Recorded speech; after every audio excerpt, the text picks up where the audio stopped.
America, and to the republic for which it stands, one nation, under God, indivisible, with liberty and justice for all.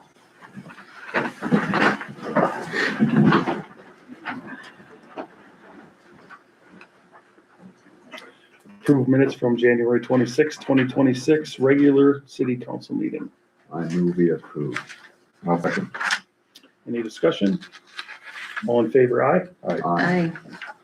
Opposed, same sign. Motion carries. Approve payments and disbursements. Approve Warrior Avenue boring agreement with Braun Intertech.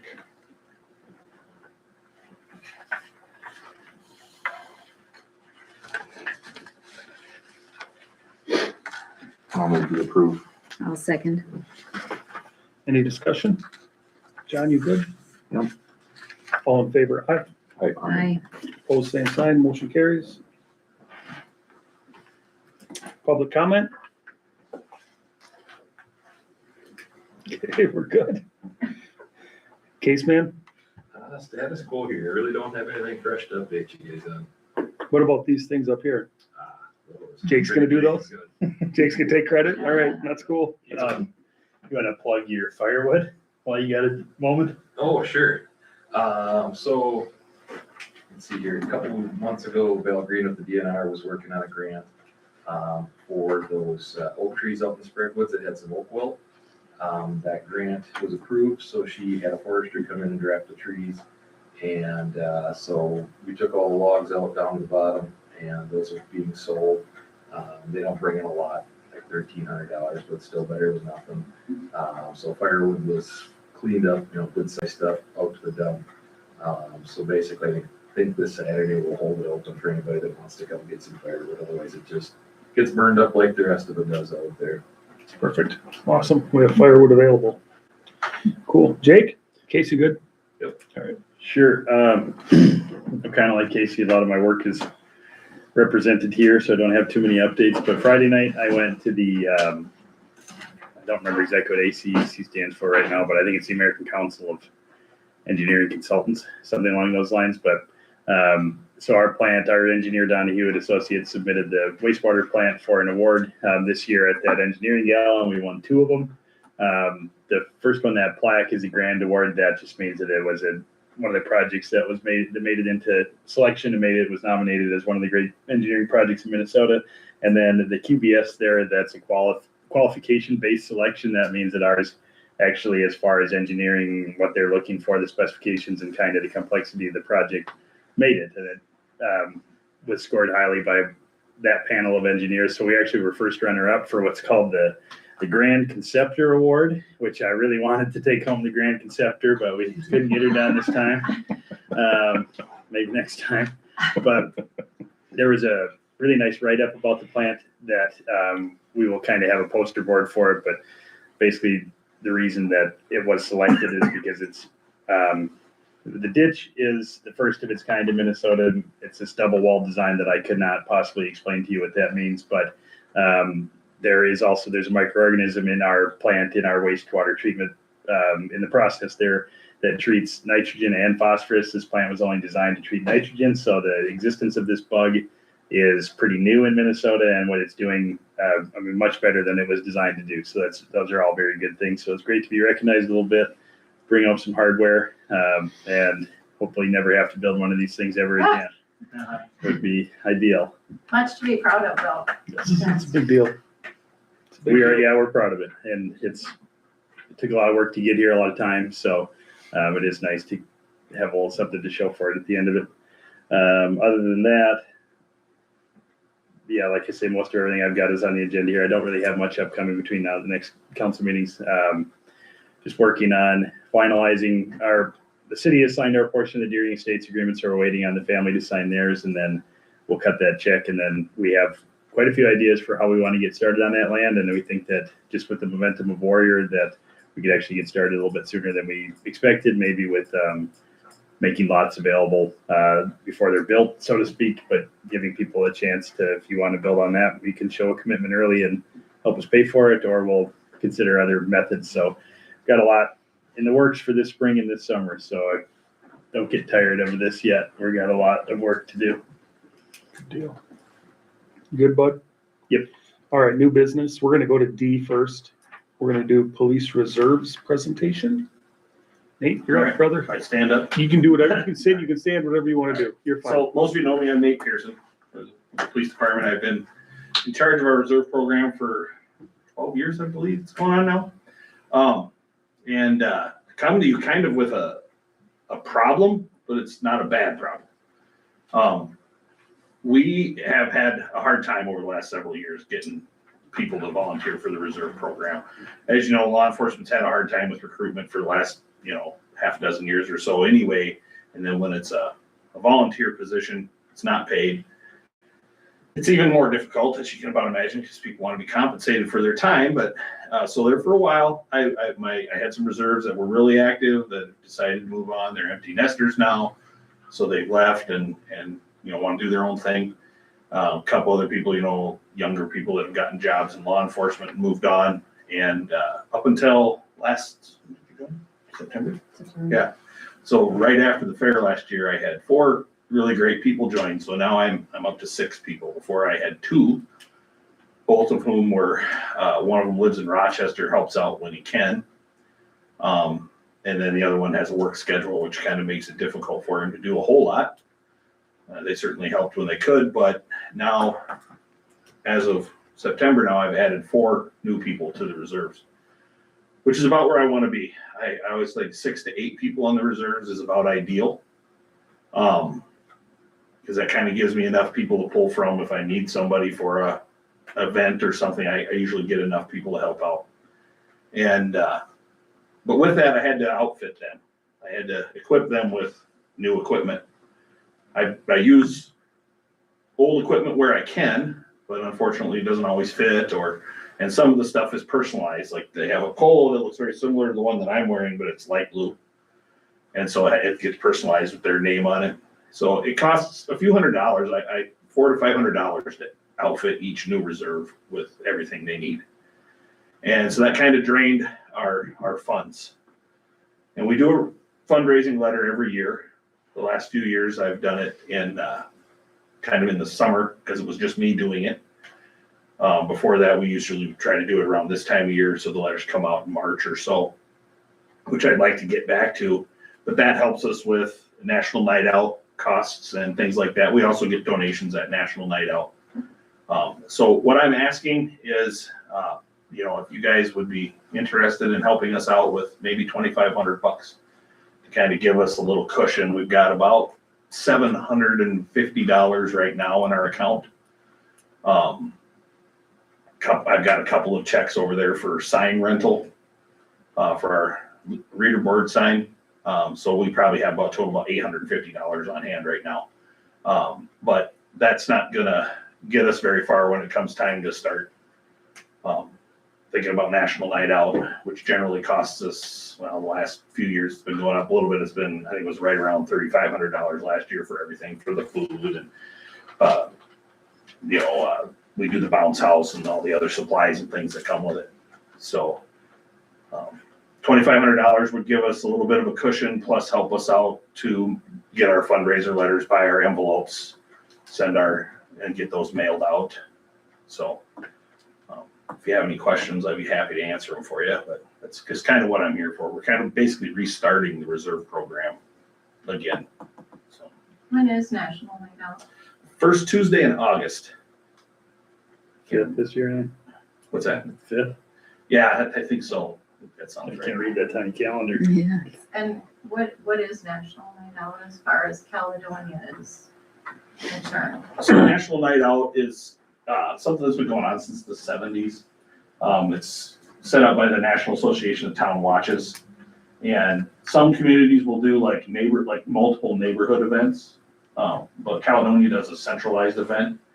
And frankly, I'm biased, but I think we have the best one in Houston County. Is it localized to the downtown or We is usually it do it up at the Veterans Park. at the Veterans? Yeah. So we have, we usually serve about, in years past, we've had up to 1,000 people. 800 is pretty average. 800 to 900 people is pretty average. And and we partner with the Houston County Cattlemen's Association. They cook for us. We buy the burgers and the all beef hot dogs. They cook them for us. And we have a bounce house, and we have the fire trucks and the police cars and the ambulances up there. We've had the sheriff's posses brought their drone a couple of times. That's usually pretty cool to see. And Joe Cody. yeah, Joe Cody every year. Yeah. Yeah, because it happens to fall on a Tuesday night, and it's always the last music in the park. Oh, okay. So we move it from, this music in the park normally here, right? We are moving it this year. Okay. So everything's gonna be up at Veterans Park Okay, this year. perfect. We also, we open the pool during National Night Out as well. That's a free swim night. So, And then we're gonna add, we don't have much to add as far as what other city departments can do, but I think we're gonna get a plow truck or maybe the new street sweeper up there, something Yeah. like that. pretty cool. So could the local businesses contribute too, as far as, I mean, would that be something? I mean, it is community driven and. I'm gonna direct you to actually the guy that runs our police reserves. Yeah, you'll get a letter probably here in March sometime, or a fundraising letter.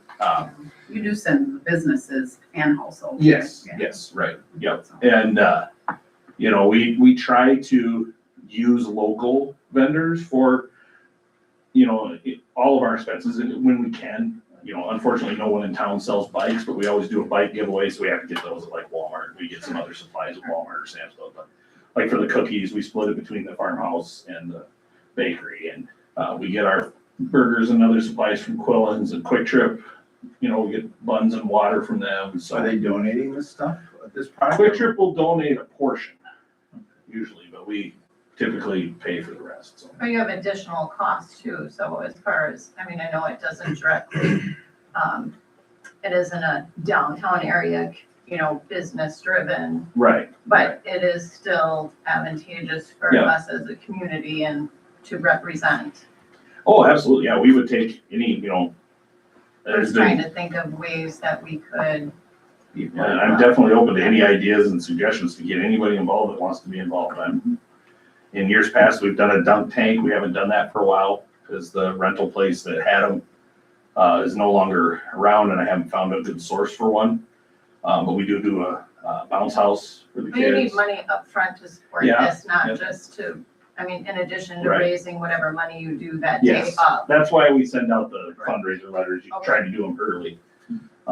Like I said, the last couple of years, since it's pretty much just been me, I've been doing it all as far as writing letters and getting it mailed. You know, some of the other, like Kayla at our front desk and the other guys will help out, stuff envelopes and stuff, but it's been nice to have some extra people who are all really involved right now. For 4 new reserve officers have been really good. Jocelyn comes and rides along, helps out a lot, and you know, we got one young man who wants to get into law enforcement, is kind of using it as a stepping stone to advance that. And a What do couple- you use the reserves for? So in addition to National Night Out, which is kind of the big event every year, they'll assist with traffic control, the Christmas parade. They help out with, they'll do like basically be security at the prom, the street dance for Founder's Day, the fair, that's a big one. We also have La Crescent sends reserves down for that too, because it's the Gotcha. Houston County Fair. And then they also will go and help with like Apple Fest parade, Setting to My parade, hoedown events, and then there's that, it's usually on Setting to My weekend, I don't know what to say, it's a triathlon that Houston has. They usually go and help direct traffic for that. Gotcha. So a lot of different things that they, Cool. Halloween, usually have them come out and help hand out candy. Gotcha. That's a fun night usually, so, Awesome. Well, I appreciate you doing that. yeah, thank you. And I guess I'm willing to give him his $2,500 if you guys are. Definitely. Jake, we're good? Yeah, actually, you do not need a motion for that. Don, you okay? Much Do you appreciated. need a motion, Jake, or?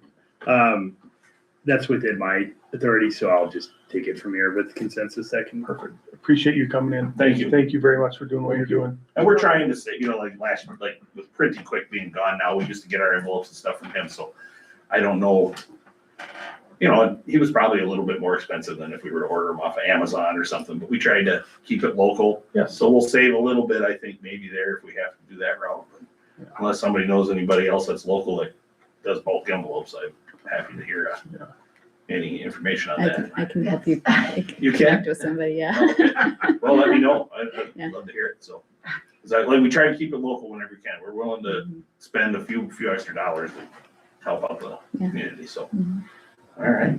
Perfect. Thanks, Nate. Thanks, guys. Appreciate it. Thank you. Thank you. If you need additional help, do you have a card or?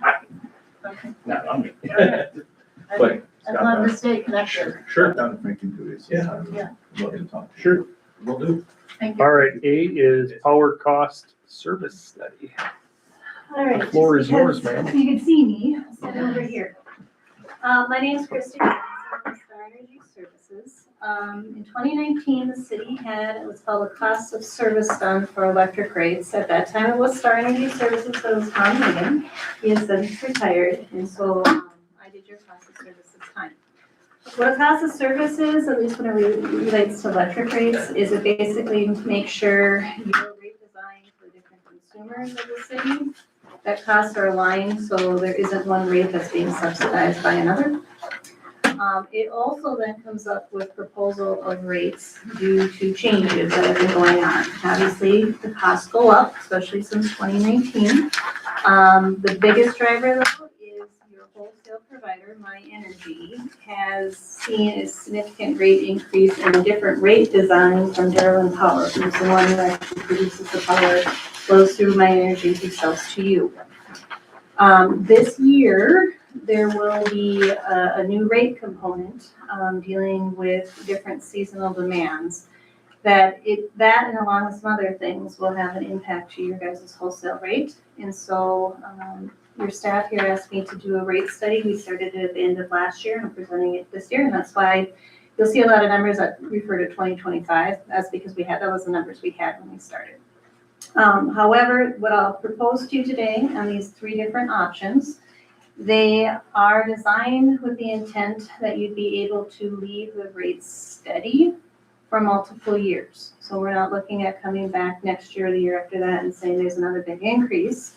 From Darlin, we do expect to see some bumps in the first half of this year because of that really cold snap that we just seen in January. The market prices went through the roof. There was emergency code control things, but that will level out and the second half should be pretty flat. So these rates should still hold for multiple years, or at least that's the hope. Okay. I provided you guys with an executive summary, and basically the sum of it is you need about $310,000 more in additional retail revenue to hit your financial desires of the city.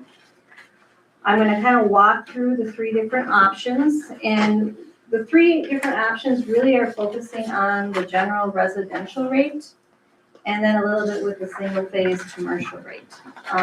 When we get to some of the larger consumers, those rates, there's only one option.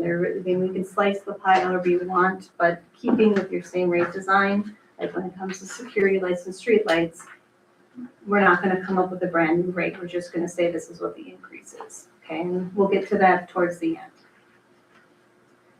The first option, specifically with the residential single phase rate. So today it's $12 per month. And then the energy charge is 13.7 cents. And the first option is we would leave it at $12 per month, but energy charge would go up about to 14.4 cents during the summer. And then during non-summer, we're going from 11.7 cents to 13.3. It is close to a 10% increase, it's just shy. Okay, monthly it means about $8.30. All three options are the same increase. It's just how the cost units are passed on. Just as comparison, I'm going to jump to the second option with the residential rate. Instead of keeping it at $12 per month, we're suggesting going up to $20.30 per month, but then the energy rate stays lower. Okay, so we actually leave it at what the energy rate today is 13.7 and 11.7. The third option, which is the splitting of the road, that's where we both increase the monthly charge, going from $12 to $15, but then also increasing the energy charge from 13.7 to 13.9 during the summer, and then 11.7 to 12.8 and the off time. The reason why we give you 3 different options is because depending on what kind of a consumer you are, your rate increase could hit you differently. So if you're using the average amount of energy that a residential home would use, which for you guys is somewhere around 800 to 900 kilowatt hours per month, it doesn't matter what option it is. It's going to be about 10% increase. However, if you have an electric service for, let's say, a shed, where it doesn't use hardly any energy month to month, it's used more as a shop, hobby-wise, you're gonna see more of an increase if we put it all in that monthly flat charge, because you don't have the kilowatt hours to dilute it out. Vice versa, if you keep the energy or the flat monthly charge the same and everything's in the energy, they're not gonna see an increase because they're just basically paying that monthly charge over and over again. Again, all 3 options will work, but we wanted to present 3 different options in that way. For the other main rates, single phase commercial and general 3-phase, the first option, we are still putting a rate increase on the monthly service charge, but it's a smaller one. So for example, small single phase commercials going from 20 to 25, you will see a small energy rate happening because we kind of mimic of what the other rates are seeing. That's about a 9% increase to them. And then the second option would be a little bit higher of a monthly increase from 20 to 30 versus 20 to 25, but then the energy rate's a little bit lower. Okay, and the same kind of rate options were shown for the general 3-phase rates. Where we aren't providing energy options, we're just proposing a rate is on the 3rd page here.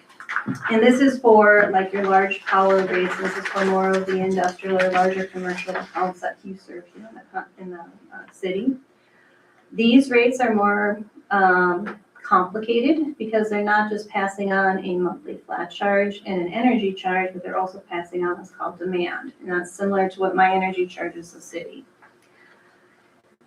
Again, they have a summer and a winter, or a summer and a non-summer energy charge. Their percentages, because they're such larger accounts, they're using so much more energy and you're getting the demand, they're actually bringing in more retail revenue, but the percentage overall is roughly about 6% increase compared to the 10% at the residential. But the revenue coming in is very substantial, okay? Dual fuel rate, that is when you use electricity as your main source of heat, but you have a backup source, whether it be propane or whatnot. That we are suggesting goes from a flat monthly charge of $4 to $6, and then there's a slight energy adjustment. This still results in this option being cheaper than using LP as your main source if your home is designed to have dual fuel. You have electric vehicle rate that also is kind of being mimicked. We're going from that $4 that monthly service charge to $6. The summer energy charge is only going up by cents, and then but in the non-summer you'll see is a very small increase of about it's like 0.6 of a penny. And then we have your light rates. We're suggesting just going up $1, and that's just trying to keep up with the cost of electricity. And then the Houston collection site is at the end, and that's also just a flat monthly fee per unit type cost. Overall, any of these options, as long as you also agree with the one options provided for these last rates, it's about $310,000 in retail revenue. Based off of 2025, that would have brought in your net revenue from the electric department, assuming that you're following the budget, to be just over $300,000. With the 2026 expected retail rate change from My Energy, it's actually going to drop you down to about $230,000 in net revenue to the electric department. Typically, we want to try to keep you up in the $200,000 range, because then we can keep it there. And then once you get down under $50,000, that's usually when I get a call and it's time for another cost of service. But hopefully, we could hold these rates for at least 3 or 4 years. That's kind of the goal. Okay, that's a lot of information, but I will take questions. How does this affect solar and the sell back? Yes, okay, so if you, because in Minnesota we have to offer what's called the average retail energy rate. It's based off of the kilowatt only component. The higher your monthly charges, the lower the rate to the energy component is. So if you want to promote more solar to give them a higher retail rate, you would look at keeping option one, where we don't change the monthly charge, but we raise up the energy. If you wanted to try to collect what's really needed at the utility without adjusting the energy rate, then you'd be looking at option two. And so they would see the same amount of payment as they see today, because the energy charge isn't gonna move. And how can you tell if you're charging an electric vehicle? How can you tell? Yeah, Right now, we are asking them to voluntarily sign up, I believe, right? Well, they do have a separate charger, Yeah. separate meter. oh, The I didn't know charging, that. Yeah. the people with the EV chargers have a separate meter, Gotcha. so that we know. Because we have to go out and put a separate meter in. So they have a separate rate also. If they were trickle charging from a normal outlet, it would take up, I think it's 18 hours to charge a vehicle. If you went just from a normal 120. We have, I don't know how many we have now, we have a Just handful, Just a right? handful, yeah. 4 or 5, I believe. Yeah, maybe that have put in the electric charging, meter. Although they can tell when you're using your water heater and they can turn it off for you, so they do have that technology.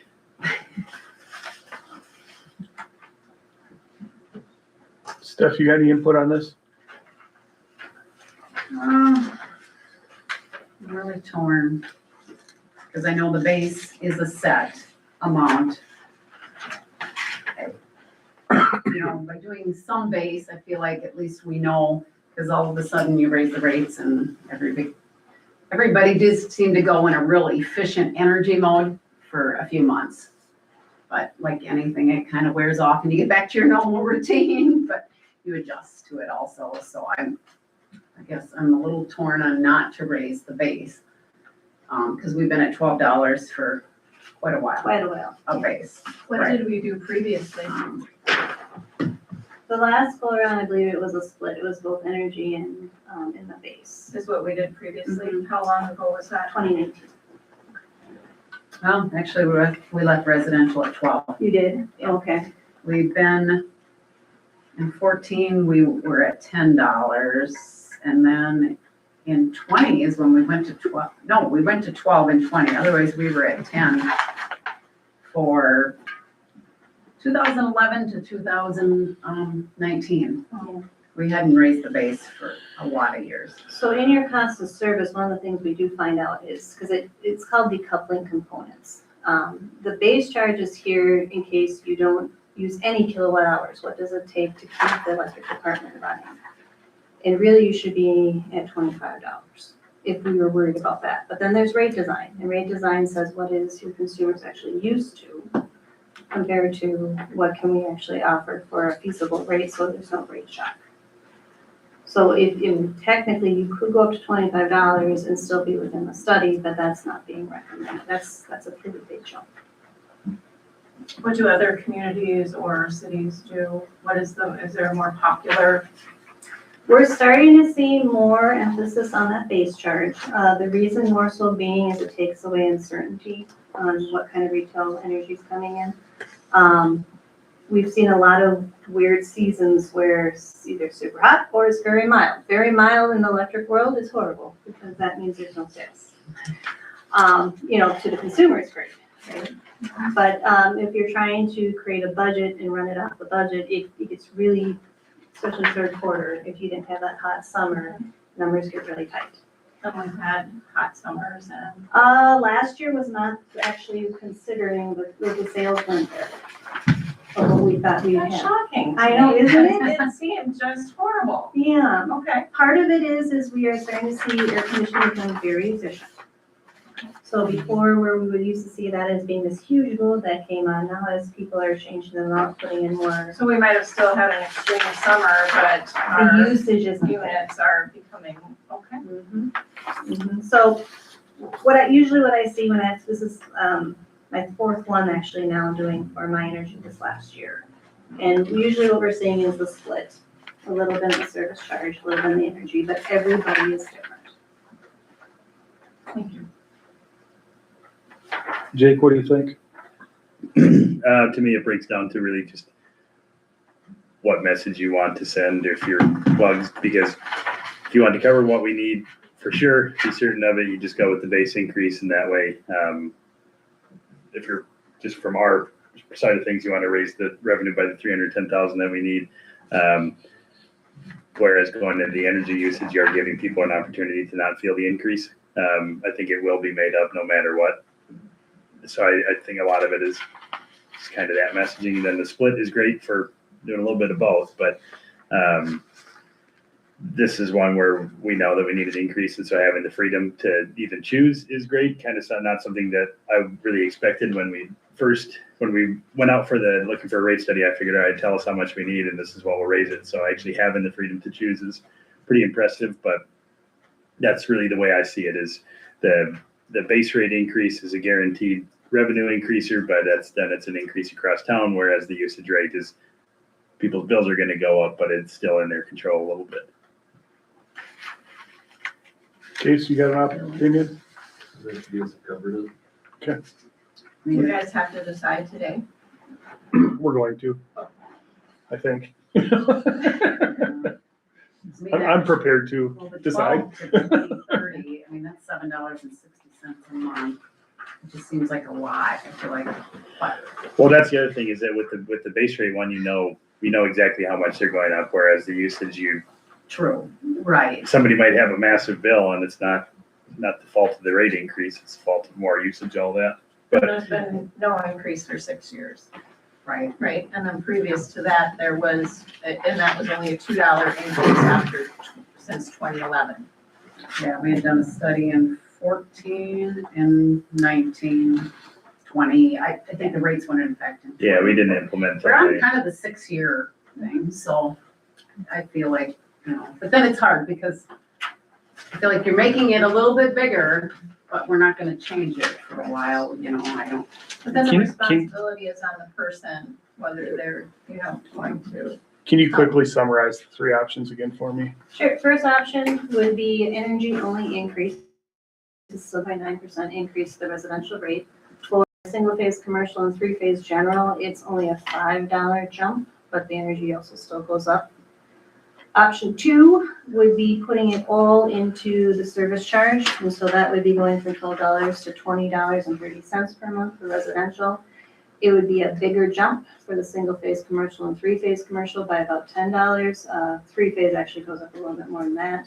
But again, the energy rate, at least on the residential rate, doesn't change. The third option is only a third option with the single phase residential rate, and that's a split between a little bit more on the base charge that you see every month and a little bit into the energy charge. But all three options, when it comes to the residential rate, they're all 9.9% increase to the average residential consumer. So in that number 2, the single and the general would stay the same, you're just showing the residential. Is That right? It's 2A, 2.8. Yeah, and that was just, because the majority of your consumers are under that first single phase residential rate. We just showed it a third way. If we did a $12 to $15 base and then Yes. it still raised the usage a little. Yeah, but not as significant as Right. the first option. John, you got an opinion on this? I'm a little bit concerned about people on fixed income, Yes, and how this would go over for them. And I can imagine elderly people turning off their AC because they're fretting about all this.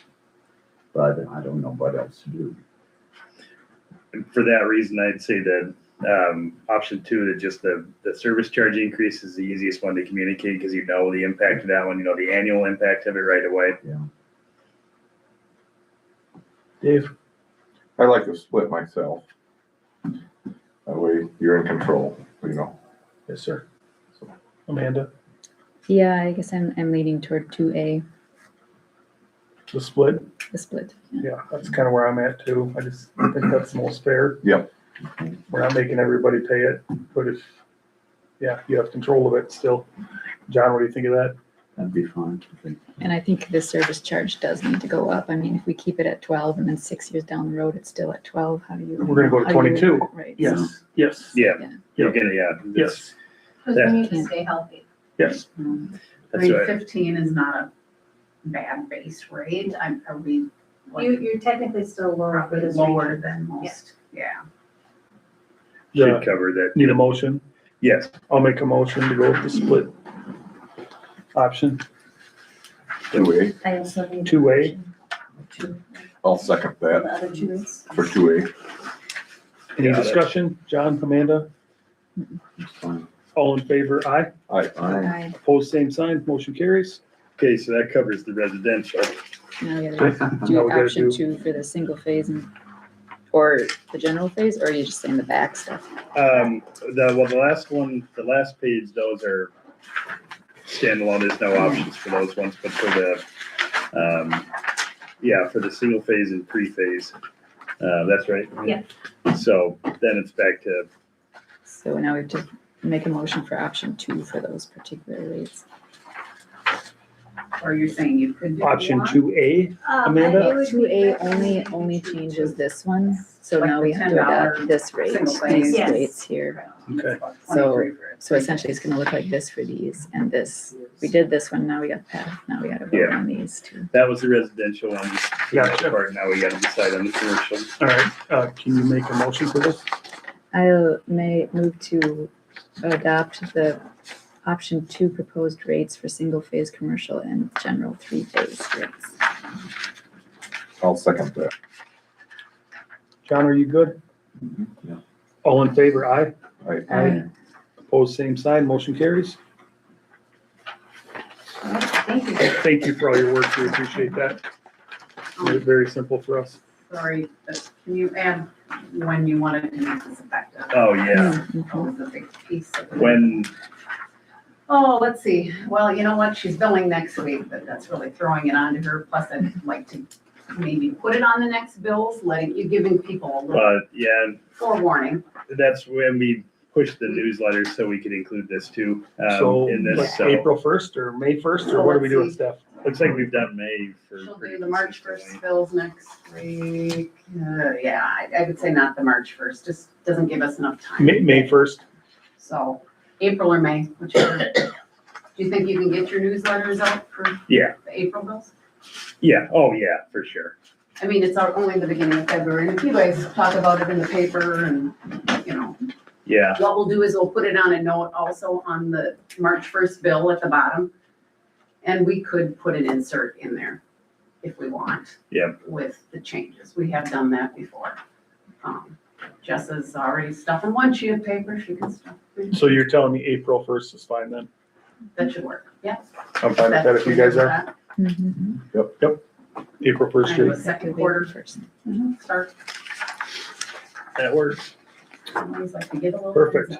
Gives people time to adjust. You good to go, Jake? Habits or things Yep. they might want to do. B is Verizon agreement. Thank you Amendment. very much. Okay, sounds good. Thanks. Say goodbye. Is there another? Yeah, please. All right, in your packets, you should have the amendment number 3 to site lease agreement. For any of you guys that are not familiar with this, we've had Verizon on our water tower up on Decorah Street since 2006, along with some ground area with a, oh gosh, kind of like a little control room, instrumentation room. I'm not sure what's all in there, but anyway, we've done a few upgrades over the years with those guys where they've added more antennas, more equipment, and updated each time this agreement. And so they're proposing now to add, remove 2 panel antennas and add 3, so it's an additional 1 antenna being added into the contract. All falls within the scope of what we've got. We've got a good contract here, so basically we're just looking to add that one in here. It's really all we're looking for. So you just need a motion to follow your contract, Casey? Yeah, yep, essentially that's what we're looking for here. These need to be removed if the water tower is repainted. Yeah, so anytime that we do any maintenance like that, yep, it's in the agreement that they'll come take care of their equipment. Yep. So with this one here, a few meetings back, we had approved a contract with SEH to oversee this project. Inspect it, their drawings, make sure they're structurally sound, and they'll also make certain of that when the work is complete here. Any touch up, anything like that, damage might occur in the work. What happens if there's a lightning strike that damages both the antenna and the water tower? We're not liable for their equipment, and they're not liable for ours if it's out of their hands, I guess. So far, I guess in my time, we've never seen anything like that, so hopefully it'll stay that way. I would.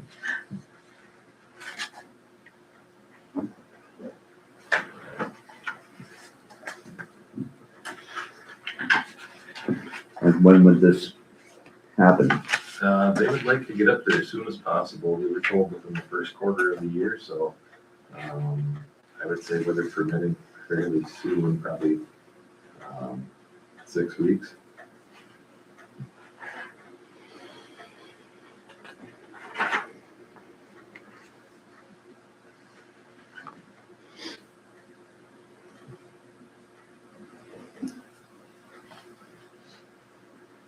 I'll move to approve the amendment number 3 to the site lease agreement. I'll second. Okay, any discussion? Dave, you okay? Yep. All in favor, aye. Aye. Aye. Opposed, same sign, motion carries. Detour agreement and for roundabout.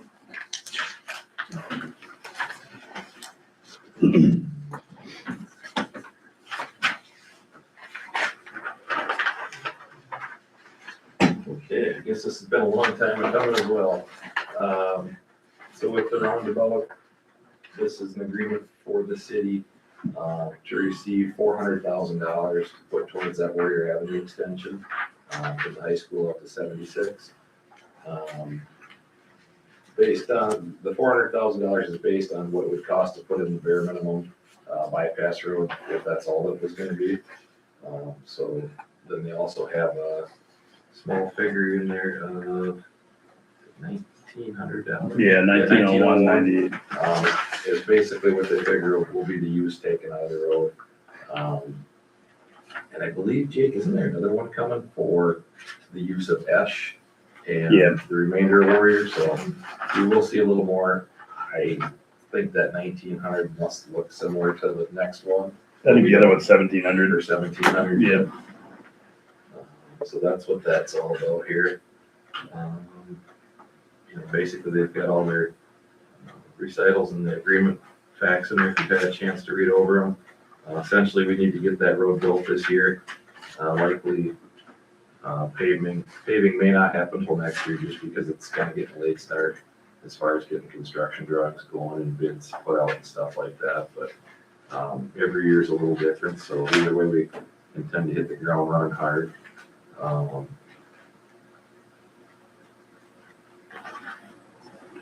If everything goes good, not great, when will the road be built by, Casey? We're thinking, let's say October 1, we would intend to have at a minimum a gravel surface out there. Perfect. Probably not curb and gutter and pavement and sidewalk section. The other hang up here is we're working with the LRIP application that's submitted for that local road improvement, and then also the LPP application for that turn lane. So hopefully those funds will help us pay off more of that total cost. Perfect. So we will be seeing the plans set coming from SEH here by April, I'd say. April, I think it was. Yeah. We also were the first project selected for the local road improvement program, and is there no rank? I can't remember if we're ranked on the LPP or not, but so either way, it looks good for this project. I know I've said that before and been wrong one time. That still really sticks with me, but I don't intend to be wrong this time. And I would just want to highlight that this is the first time in the state of Minnesota that something like this has been done. And to me, it is the way of the future for small towns for getting big road projects because, the first town that I worked in had their town festival named after the time when MnDOT took their highway out and left them stranded and they had to survive on their own for a month. So I'm very familiar with this. I know what it's like when this stuff happens. And so this is, like I say, this is a new way forward for us in MnDOT, and to get this project done, because of the roundabout is not something that I intend to let anybody forget about. It's a big deal, and, I'm very, very happy with the work that we've done on this already. So we just want to get this done. We'd be looking for a resolution to accept this agreement. They also included an electronic signature page for everybody on the council to sign, as well as Jake and I in the office. I sat in a bunch of meetings with DOT and watched these two work hard for Caledonia, and we're gonna get a road half paid for because they worked really hard for us. So great job, you two. You did a fantastic job. They've never done this before. You made them do something they've never done. That's really cool. So great job. And we just gotta say yes. I move we say yes. I'll second. Any discussion? Andy, you good? Yeah, good. All in favor, aye? Aye. Opposed, same sign, motion carries. All right, so we're going into closed session now, Jake? Yes. So we're gonna throw everybody What's that out. about? That means we're leaving. We can't tell you. It is, it literally is. Okay. We will tell you after. It's, yeah, month and They only let the cool kids stay in.